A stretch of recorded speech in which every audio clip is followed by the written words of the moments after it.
Welcome back to No Stoplights. I want to thank our sponsors. Before I thank our sponsors, I want to encourage you, our viewers, to subscribe to No Stoplights. I wish I could tell you technically exactly how to do it, but I don't know. I know as little about the technical part of this podcast as anybody can imagine. We have professionals handling that sort of thing for us. But I do know that subscribers are good, views are good. I want to encourage our listeners who find the content, some political, some not so political, interesting, to subscribe. It kind of helps us validate our feeble attempt at podcasting. I want to thank our sponsors: Pepsi of Florence, Carolina Bank, Micky Finn's, MPD Electric Co-op, Francis Marion University, McLeod Health, McCall Farms, Victor's PLC Commercial. I can't think of a better list of community-minded sponsors than what we've started this podcast endeavor out with. And once again, it's not an extension of the radio show. It's political at times. I think our most recent podcast was probably as aggressively political as any we've done in a long, long time. We defended business in general. We defended the business community. And that's what we want to do here, is try to concentrate more local issues, regional issues, and statewide issues. And obviously at the conservative talk network level, it's national politics by and large, not exclusively, but by and large. We hosted a podcast a week or so ago with Joe Waters. Joe is the proprietor of Salties, and I shared kind of my opinion at the beginning. Joe called lightning in a bottle, opened a surf shop. It stayed open for, he's leaving under his terms. Joe has decided it's time to catch another wave, do something different in his life. But I shared, as a practical and reasonable businessman, for someone to try and open a surf shop in Florence was a failure waiting to happen. How can he expect to open a surf shop where there is no ocean and pay the bills, make a profit, employ people, and feed his family? Joe did it. And Joe's to be congratulated and commended for doing something very unique in our area. I also confided in the fact that Joe was not a dear friend of mine. Joe and I were acquaintances. I went and bought flip-flops. I went in with my daughter, and she bought 10 pair of flip-flops. And I'd gotten to know Joe over the years in a very transactional way. Not a dear friend, and I don't want to mislead anybody and say that he was. The guest today is one of the best friends I have in this world. And the reason I asked him to come on today is because I wanted to exceed what we did in the podcast with Joe by finding somebody that did something even crazier than start a surf shop in Florence, South Carolina. And Dale Barth is the owner of Redbone Alley. I don't know how long they've been in business. I don't know how many dog years they've been in business, but Dale is a dear friend of mine, and I wanted to top what we did with the unique business called Salties with Dale Barth, and kind of go over the story of Redbone Alley, where we are, where we were, how we got here. So my wife has known Dale and his family longer than I have. I knew of Dale for a long time. My wife's a hairdresser, and she did Dale and his family's hair. I think his kids, as they grew up, went in and my wife did their hair. And so my wife was friendlier with the Barths than I was. I can remember my wife telling me, hey, I do this guy's hair that's buying or going to take the old J.C. Penney's in the Florence Mall and build a restaurant. And I said, you talking about the damn Florence Mall that's closed down? The one that grass is growing up in the parking lot? Does that guy pay you before you cut his hair or after you cut his hair? Because if he's that damn crazy, we need to get him to pay before you cut the hair. But Dale... And then not only was he going to tear apart a J.C. Penney's, he was going to serve shrimp and grits and dim bones and things that nobody around here had ever heard on. So I just imagined that Joe and Dale would end up in the unemployment line and probably figuring out a way to pay the bank write-offs, was what I'm figuring. But both were success stories. And I want to highlight success stories. So I've asked Dale, and rest assured, guys, if any of you know Dale, you know that he didn't ask for this.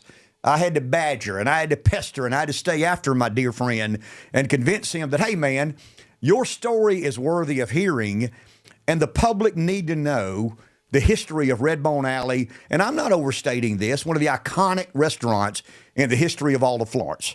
So Dale has agreed, somewhat reluctantly, to join us today and do a podcast. Mr. Barth, I'll be very formal. Welcome to No Stoplights. Well, thank you. And I don't know what I left out there. I mean, I'll tell some of these things and some of the other private conversations I'll leave untold, if you'll agree to leave those untold. But did I misspeak when I said that you at some point in time, how many years ago? It's actually 32 years tomorrow. 32 years ago, you decided to turn a J.C. Penney's in a bankrupt mall into a outdoor-indoor restaurant that served bowls of shrimp and grits. Yeah. What were you drinking? Were you smoking? I mean, what had you in that state of mind? All of the above, I think. Well, I was in the restaurant business. My wife and I owned a little small restaurant across town called PA's. We got into that business. We'd just gotten married, and I'd worked my way through college down in Charleston, mostly as a bartender, so there was drinking involved. And I heard that this lady was going to shut a restaurant down in Florence. I didn't have anything to do. I didn't have a job, and I just gotten married, and I needed to find something to do. And so I went and met her and said, "What you gonna do with your restaurant?" She said, "I'm gonna close it." And I said, "Well, why don't you sell it to me?" And she said, "Oh, I'd love to sell it to you." And I said, "Well, I've got no money." She said, "Well, how are you gonna buy it?" And I said, "Well, let me pay you a little bit each month, and if I make it 4 or 5 months and go broke, then you got a few checks and you're back where you started." And she said, "Well, that makes sense." And I said, "But you got to teach me how to run this thing. I don't know anything about how to run a restaurant."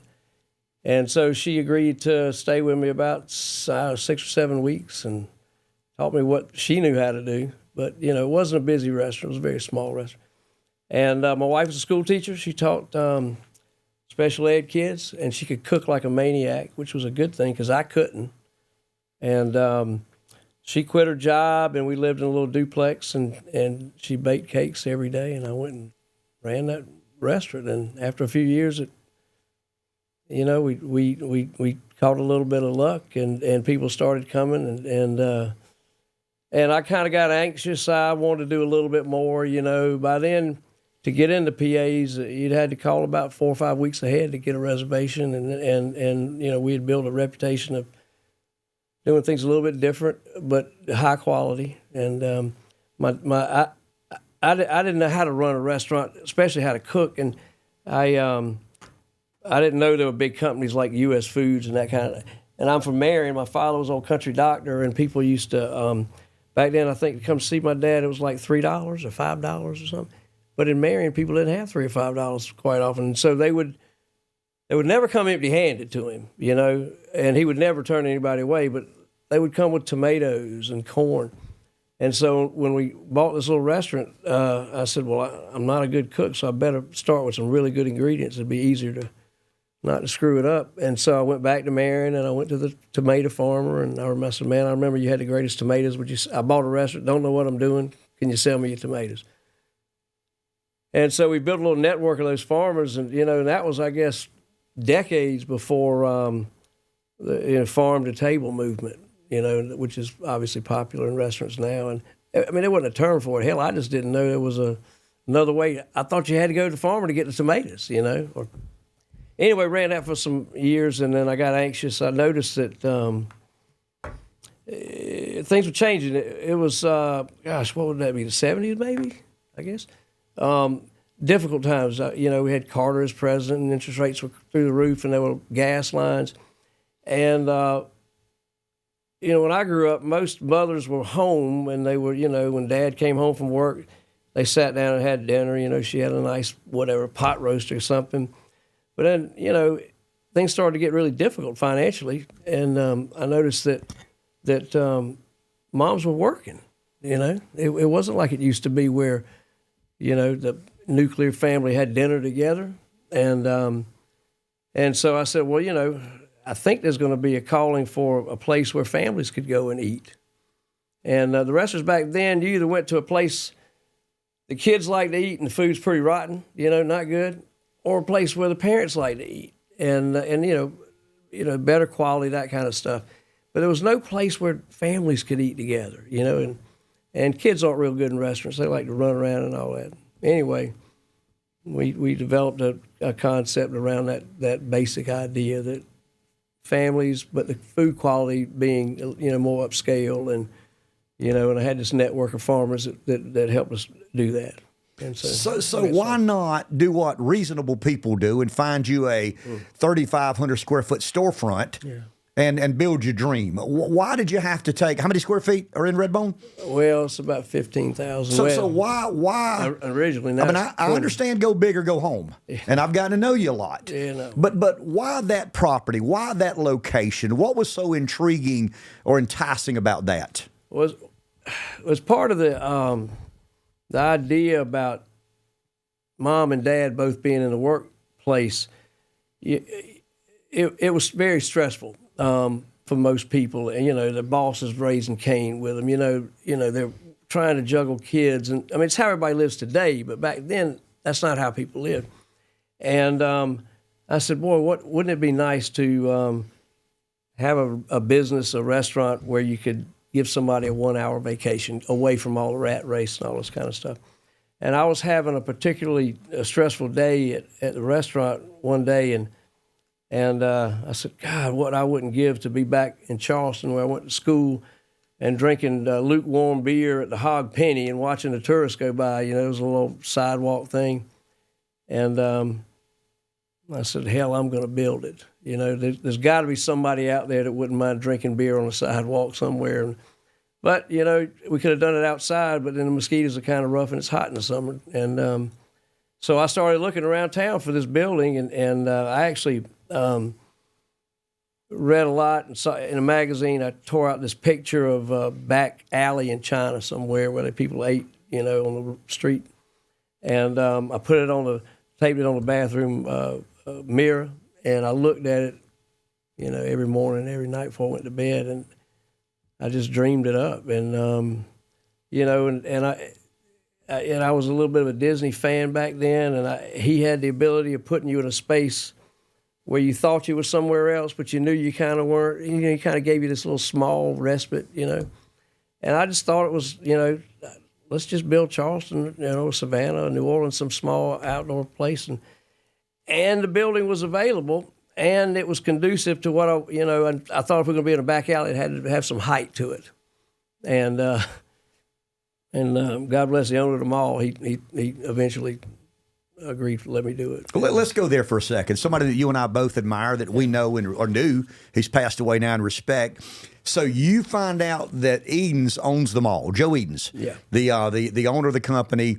You go see Joe with this crazy idea, and Joe is receptive. Joe is nervous. What is that initial conversation that you had with Mr. Edens? Well, I called Mr. Edens' office. Now, he's a big real estate guy, and back then you see those signs all over South Edens and Avon. Remember that? And I called his office every day for, I don't know, 5, 6, 7 weeks, and they never would let me talk to him. And so finally, I spoke with his secretary and said, listen, will he be in the office tomorrow? And they go, well, he's always in the office.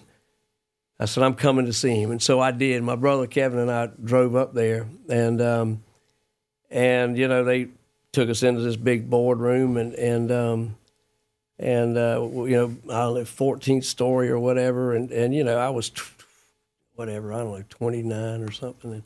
And I was nervous. I was going to make a pitch to this real rich guy about building this restaurant. And he comes walking in, and with a lot of energy, he goes, who are you, man? You've been calling my office every day for 6, 7 weeks now. And I told him who I was and what I wanted to do. And he said, well, that's the craziest thing I've ever heard. And he goes, what's going to happen to my building after you do all this stuff and you're going to go broke in a year? What's going to happen with my building? And I said, well, what needs to happen if I go broke? And he said, you need to put it back the way it was. And I said, okay, well, how much does that cost? He said, $75,000. Well, hell, I didn't have 75 cents, So I said, well, how about I give you $75,000 and you keep the money? And if I go broke, you can have that to do a thing. He said, you do that? And I went, yeah, I'd do that. Well, we walked out. He said, all right, well, you can build your restaurant. And we walked out, and Kevin said, what are you thinking? You don't have $75,000. What are you doing? I said, I'll figure it out. And so God bless Ashby Larimore. You remember Mr. Larimore. And if ever I have anything in the world, it's because of that man. He was just phenomenal. He lent me the money to. That was not the first time my mouth overloaded my butt, but it wasn't the last. But it damn sure was one of them. Okay, you leave Columbia, Mr. Edens, the boss, has given you the green light. Yep. You're not a carpenter. No. You're not a construction man. I mean, you're a visionary, no doubt. One of the best I've ever been around in all my life. I mean that sincerely, and you know I mean that sincerely. But you got to find somebody that kind of shares your dream, somebody that does have the ability to build things. What happens next? I had a good friend, Robbie Lee, who just passed away. Who just passed away. God bless him. Who was just a phenomenal talent. I mean, he could build anything. Not only could he build anything, he could take your vision and bring it to life. I mean, I've known a handful of people that had God-given gifts. Robbie had a God-given gift for building, and I went to him and with some pictures and some drawing on some basically a notebook paper, and I said, "This is what I want to do. Can you help me build it?" And he goes, "I'd love to." And he was just this great builder, and so Robbie and my wife Leslie and I, we sat down and we drew this crazy business, and then started building it. And the mall at the time was about 10% occupied, and we opened it up, and we built these walls outside so people didn't know what was going on. And every day, my wife had some kind of little stencil thing, and every day we'd paint dog paws on the wall. People had no clue what we were doing, and finally the wall was completely covered in dog paws, and we opened a restaurant, and it kind of just took off after that. But Are you running PAs? Yeah. While this was going on? It was running me, both of those restaurants. I mean, by then PAs was very busy, and Redbone started out. We didn't cut the signs on, didn't advertise, didn't promote. I wanted to be really quiet about opening so we could figure out what we were doing, and it was strange. Within about 2 hours of just unlocking the door, we had customers coming in. There was a line. And it just didn't stop for 6 or 7 months. And I mean, there was a line constantly. And, we were feeding, 1,000, 12, 1,300 people a day. And, food was terrible, service was worse. And, we just didn't anticipate being that dadgum busy. And it was a challenge. It really was a challenge. And you had some people going, what is this place? It's named after a dog. What the heck is all that about? So what is it named after? Well, like I said, we lived in a duplex on Palmetto Street, and by then we had a daughter, Allie, and the next door neighbor had a red-boned coonhound named Hey Girl and Tommy Brunson, and Hey Girl had puppies, and Allie went over to visit the puppies one day and came back, and she goes, I go, "What do you have there?" And she goes, "This is my dog, and her name is Clementine." I went, "Oh, great." Well, Clementine turned into be quite a rascal. I don't know if the Beverly Hillbillies, they had that old hound dog that you never moved. Well, that wasn't a red bone, but it was just a hound dog. Our dog never moved either. But we'd leave the house, and the dog would be laying in front of the fireplace, and we'd come back a couple hours later, and the dog would be in the exact same position, and chairs would be overturned, and pictures off the wall. I'm going, what the hell's going on here? And I had this image of the dog waiting for us to leave, kind of getting up, opening the door, and kind of, come on, let's have a party in here, And it was a rascal dog. The dog was just a rascal, how this dog kept getting in trouble, I never saw a dog move. And the more I thought about this dog, Clem kind of represented to me what Southerners are. You know, rascals, good, slow moving. You know, people tend to underestimate us because we talk a little slow. But you know, Southerners generally have a little sparkle in their eye, and you're not quite sure what they got going on. And Clem kind of embodied that for me. And so we decided, you know, Les and I, you know, together, going, we're either going to blow it or make it with this name here. And we named the darn thing, you know, we're building an alley, obviously, and we named it after this daggum dog, and who became kind of, you know, people would identify the restaurant with this image, and you know, that dog is kind of all over the country now with some sauces and stuff that we have. But yeah.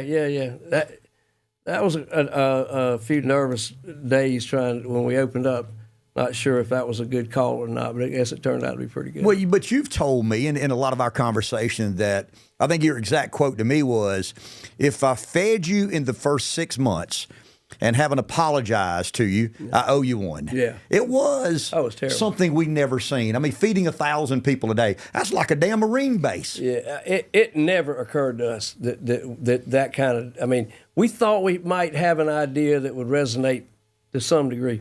I mean, you know, heck, you know, we hocked everything we had to do it. And again, Mr. Larimore, you know, stepped up and lent us money that we probably didn't have any right to borrow or had very little chance of paying back. And then when we opened, there were pretty high expectations because by then PA's was a popular restaurant and people expected good food and service from a restaurant that we were doing, and they deserved it. And we blew it. We just made a mess of it. And, you know, the food wasn't nearly what it was supposed to be. And I was trying to do, you know, really a little more upscale food than you'd find in a restaurant typically like that. And it was difficult because everything's made from scratch. It's still everything we do is made from scratch. You know, nothing comes in a box that we unload and just drop it in a microwave or anything like that. And it was rough. But you know, our rumps were out there on the limb, and we had no choice but to make it work, and we did. You know, we worked very hard, and I was lucky enough to get some, you know, really good young people to buy into the concept and the idea of doing something, you know, homegrown, and they did it. We worked for a long time, and we had some fun stuff, and we kept things lively, and it seemed to work. Well, I mean, you may have used the farmers and you may have used the traditional ingredients, but the menu wasn't traditional. I mean, I would go to Red Bone in my younger days. I mean, I grew up going to the Flamingo. Yeah. I mean, that was a big deal to us. I mean, you know, you get a salad, you get a steak, you get a little bit of dessert.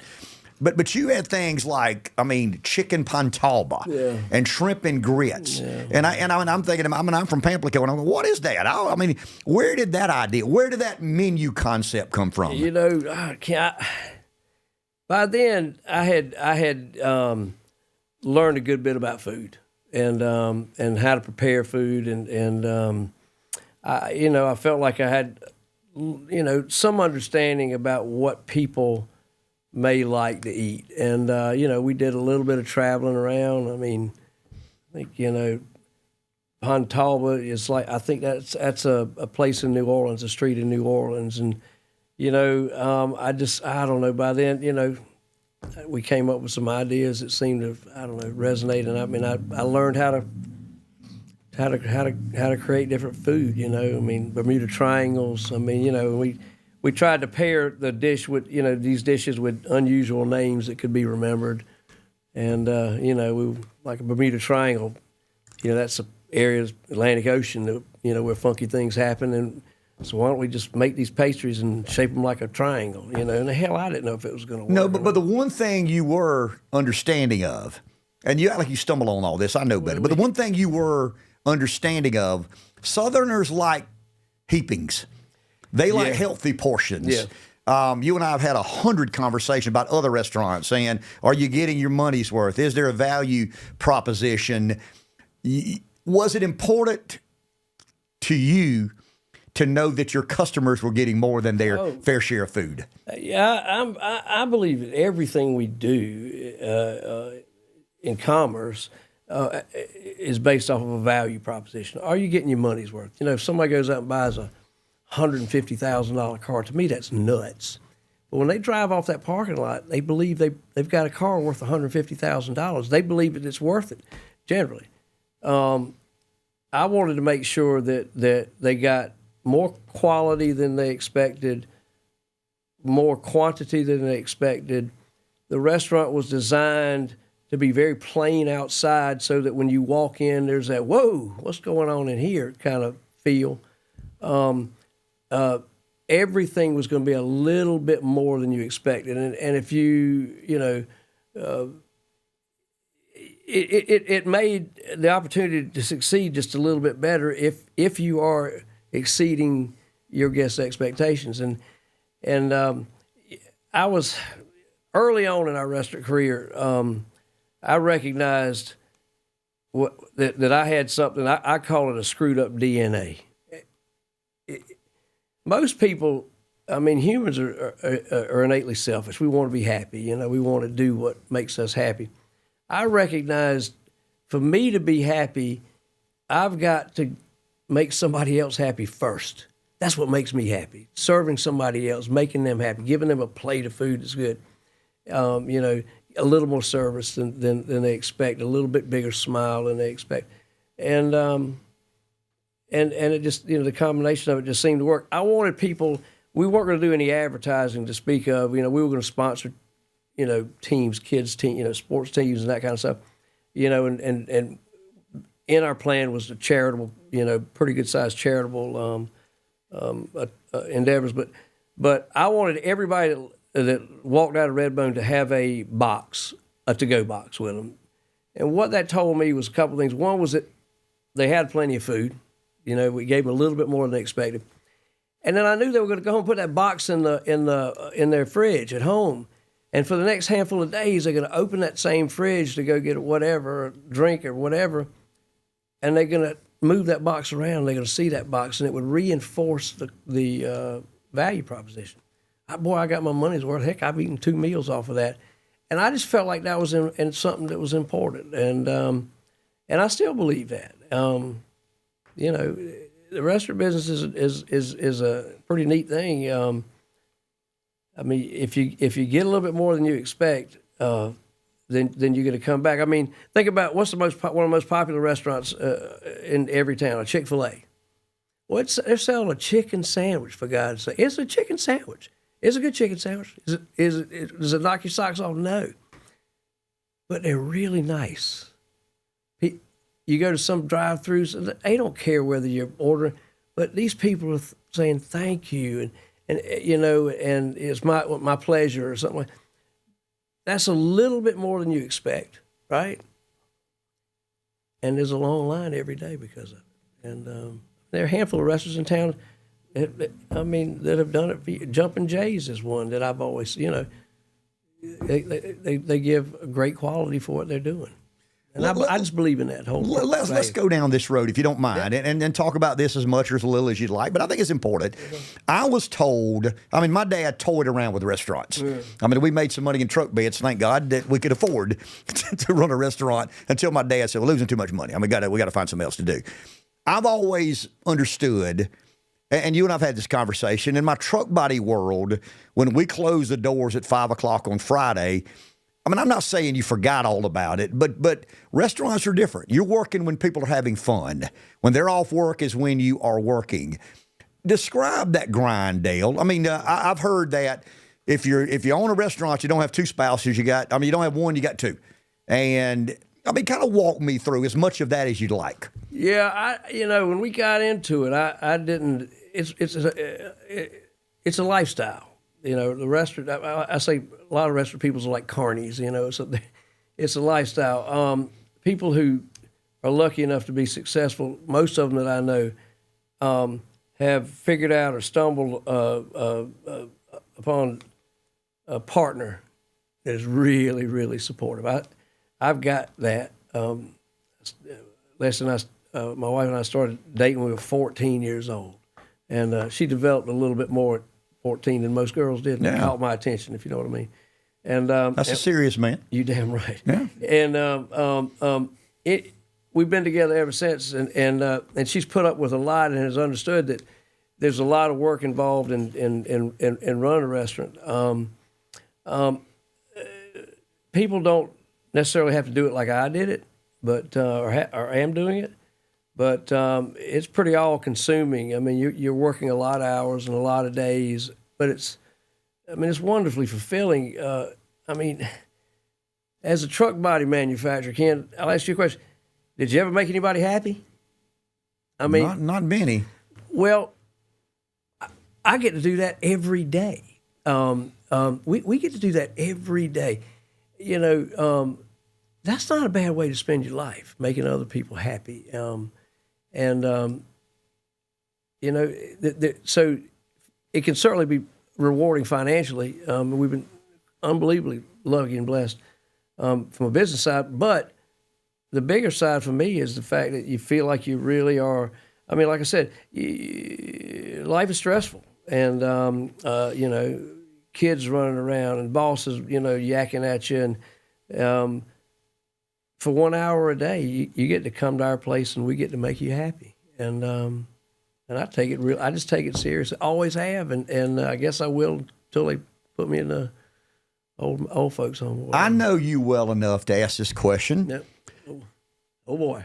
Well, I mean, I think it's interesting because you talked about starting at 20 some odd years old, didn't know what you want to do, starting the restaurant business. Next thing you know, you end up with this big successful restaurant. Nothing's forever. No. I mean, nothing lasts forever. You know that. You're how old, if you don't mind saying? I'll be 65 here. Okay, 65 is when, I mean, Joe sat there last week and talked about turning 65 and starting thinking about, okay, the next chapter of my life. I don't know if I've enjoyed it. It's been a hell of a run. I've made a lot of people happy. Yeah. I'm not sure I want to do this 20 more years. What's next? I mean, how do you sort through that? Well, and I'm getting into your personal life, and you know, just answer as much of that. Because what I see, Dale, from afar, and I don't do what you do, but you've allowed me to be a partner in Town Hall. And when somebody goes on social media and says something negative about Town Hall, I take it personally. Oh, boy. I know you do. I know how challenging social media has become in damaging permanently someone's business because you had a bad experience. Have you ever burned a steak? Oh, my God. Have you ever dropped someone's drink? Yeah, okay.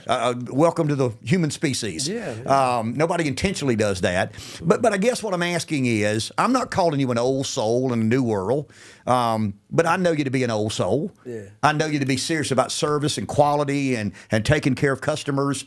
You're 65. Any idea how much longer you want to do this? What is the other side of? Have you thought about what the other side of Red Bone Alley looks like? Well, yeah, recently I have. You know, obviously COVID was a challenging time for our industry. What was most challenging? I'm interrupting, but what was most challenging about COVID? Well, I mean, you know, I just never imagined that the government would be so involved in your business. They came in and shut you down, and more importantly, I mean. Yeah, we built an interesting restaurant with ovens and chairs and stoves and things like that. But all those things are replaceable. What's not replaceable are the people that run that, because that's what hospitality is. It's about the people that are inside those four walls. And the government went out and said, "I tell you what, we're going to do. We're going to compete for your employees. We're going to pay them a lot more than they can make in the restaurant business."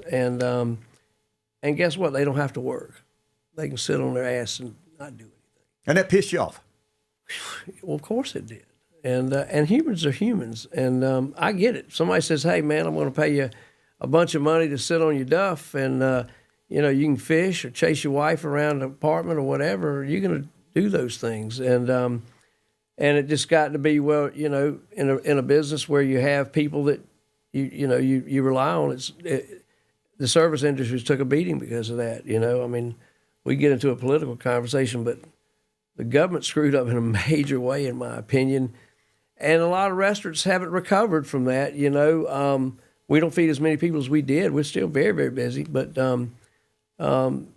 primarily we don't, because we don't have the staff to do that. And so, yeah, it's going to take a little bit longer to build it back to what it was with a staff. And because we make a lot of restaurants bounce back a little more quickly than we did, because all they're doing is pulling something out of the freezer and putting it in the microwave.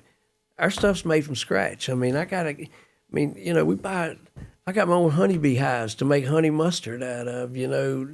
Campbell Cox grows our rice. We still buy from those farmers. Heck, we have a farm. We grow a lot of our own stuff because those are great ingredients, and we use those great ingredients to make our food from scratch. Well, that lends itself to human error. You're not going to make a mistake if you punch that thing in a microwave and just punch a number. But for us, we're making it from scratch. And so without trained people, it's more difficult to do. And so it's taking a little time to put that together. And, we lost, I think Redbone went into the pandemic with, 90-something employees. And, maybe we have 60-something now, maybe. So made it harder. Made it more difficult, yeah. And then, and then on the backside is inflation. I mean, it just costs too damn much to eat out. It just costs too damn much to eat out. And I own restaurants for a living. I know it's just ridiculous what it costs. But, I mean, you won't believe how expensive it is for us to buy. I want to share this because I think this is important. I mean, you and I spend a lot of time together. We're in business together. We do some partnerships. You threw me a menu one day and said, look at this menu. And I'm looking at the menu and I'm going like, yeah, it looks good to me. I mean, you got these appetizers, these entrees, these salads. Here's your beverages. And he said, look at the prices. He said, I'm charging somebody $20 for a hamburger steak. Yeah. I should be ashamed, but you've got no choice. Well, you don't. Well, you have a choice. You don't, and you just have to close your business because you're going to go broke pretty fast. But, inflation is terrible. I mean, go buy, what do they call them at McDonald's? Not a happy meal, what do they call them? Big Mac meal for $11 or $12. Yeah, it's insane. And that bothers you. Yes, it bothers me because it screws up the value equation. It's just not worth that, a Big Mac meal for $12, And I'm not willing to cut the quality of what we're giving them. And, yeah, damn right it does. And I hate it. People work very hard for their money, and they choose to come spend it with us. I want to give them a great value, and if you charge more than I think you should, because you have to, it I don't like it. I mean, it's difficult, and I'm a consumer too, I mean, I stopped by Chick-fil-A this morning to get a tea and a little biscuit, $9 for a tea and a biscuit.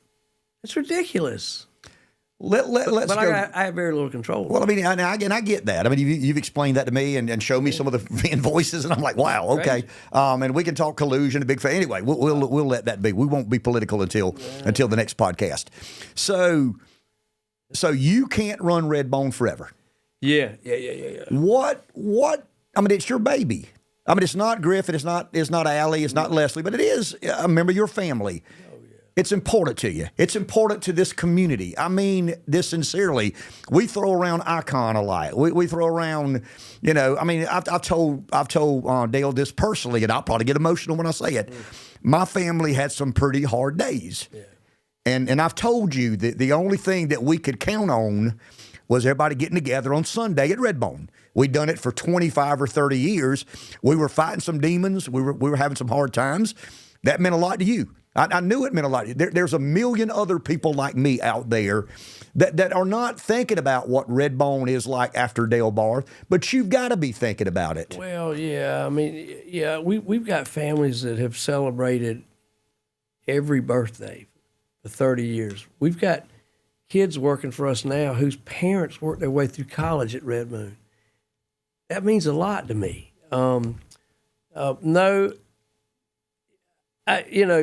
I'd like to slow down.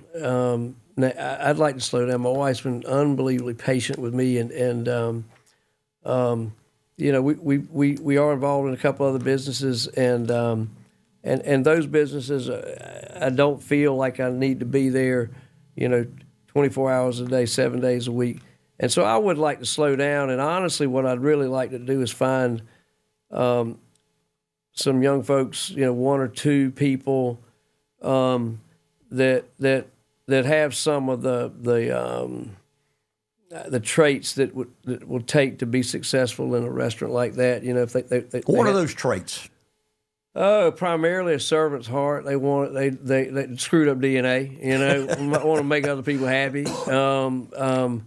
Need good work ethic. Those are the maybe a little creativity would be beneficial.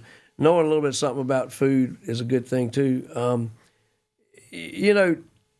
I was given an opportunity. There's no way we couldn't afford. I had literally $100 to my name when we bought PAs, and Pat Schofield,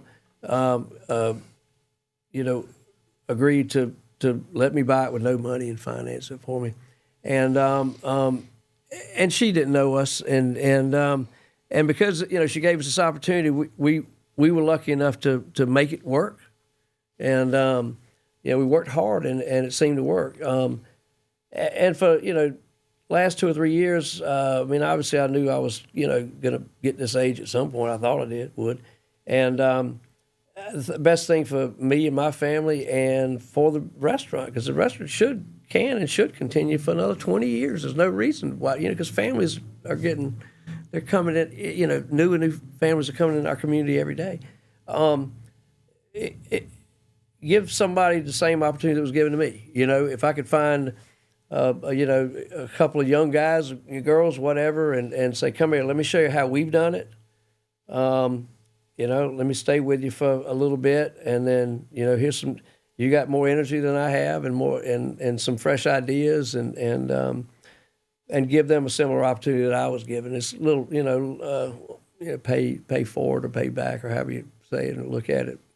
I'd like to do that. We had a succession plan in place. My kids didn't want anything to do with the restaurant business. They're doing their own thing, and one's an attorney, and one's doing the corporate thing, and both wonderfully, thank goodness, doing great. And we had a plan, and then COVID kind of unwound it. Those guys just kind of, the two guys that would take it over just kind of, fell out for, health reasons or whatever. And so, yeah, we're kind of there now. I'd like to stay there and figure out a way how to ensure the business continues, for another, generation or two, because it can. 30-something years for a restaurant is unheard of. And I still believe that the idea is still sound enough to keep going. Because we're so old, people would laugh if they knew how cheap our rent was and that kind of stuff. But you're a good negotiator. I've been on the receiving end of your good negotiating skills. I don't know about that. But and the reason I'm asking this, and you know how aggravated I get, and Dale talks me down sometimes because he's my friend and I'm loyal to friends. I read some of these Facebook posts that, it's closing Monday, it's closing Tuesday, it's closing Wednesday. You still got a wife and some livelihood to support, but you are beginning to consider what life looks like post Redbone. Yeah. I'm not. I've got no interest at all in closing that business because it's a very healthy business. There's no reason to close other than I'm 65, and I'm smart enough to know that what's best for me and my family and what's best for that restaurant is not to have some old goat like me running around trying to continue to run it. And it's a young man's game, young person sport. They need a lot of energy, they need fresh ideas. And our buddy Joe Edens told, we were in a meeting, the three of us one time, and what Joe Edens told us that day was that he couldn't help but get old, but he wouldn't let his business get old. And he surrounded himself with young, energetic people, and that was a brilliant thing. It was just wonderfully brilliant to me. And no, I think this, what we've got is something that has longevity, proven longevity. And, I don't want somebody to come, write me some giant check and, let me walk into the sunset. I'm just not really interested in that. I mean, I would take the money, of course, but that's just not. I mean, I want to make sure this business continues for a long time and find the right people to do it. Maybe there's one guy. I'm looking for. I mean, you're actively looking. I mean, you're trying to find somebody. I've been trying to find somebody for a while now, and but I mean, the rumors that we're shutting the business down and all that. That's just not where we are, and and then how rumors get started, and then they just pile on. Social media. I hate it. Well, and people make up their own story, and they're building a grocery store beside Redbone. There's a lot of construction going on, and so people just basically fill in their own blank, and they just call and ask me. I'll tell them what my plans are. I mean, I'm literally trying to figure out. I know I'm not the guy to carry it 10 or 20 years. I just know that, and my wife deserves me to live a little bit. But Dale, I've told you, when I sold my truck body business to my brother, I owned half, he owned half. I sold out to him. I couldn't drive by the place. Yeah. I mean, my truck automatically wanted to steer into. I mean, it was a part of my life. Redbone's a part of your life. Last question. Yeah. What are you most proud of the contributions Redbone has made to our community? I think. Two things, if I can. One is we've been fortunate enough to support a lot of local causes in our area, and we tend to do it anonymously. We've given back a pretty good little bit, and I'm very proud of that. But the biggest thing I think is the jobs that we've created. Together, and we've employed a lot of people. I'm proud, we've got retirement plans for our people and insurance. We've got all the benefits, not like normal restaurants do. And I'm proud of the security that we've been able to help create for a lot of people in Florence. And if we've made a mark, so far that's good. And we'll keep plugging away at it for a while anyway. Very, very well explained. You know him as Dale Barth. I know him as America's host. And when he says he takes great pride and joy and satisfaction in feeding you, he's the reason I can't get down to fighting weight. I mean, I would absolutely. I go to the gym enough, but I go to Dale's office, and the next thing I know, there's 60 pounds of hamburger meat. There's 4 deviled eggs. I mean, once again, it ain't Dale Barth. It's America's host. Remember that. Appreciate you, my man. Yeah, man. Thanks.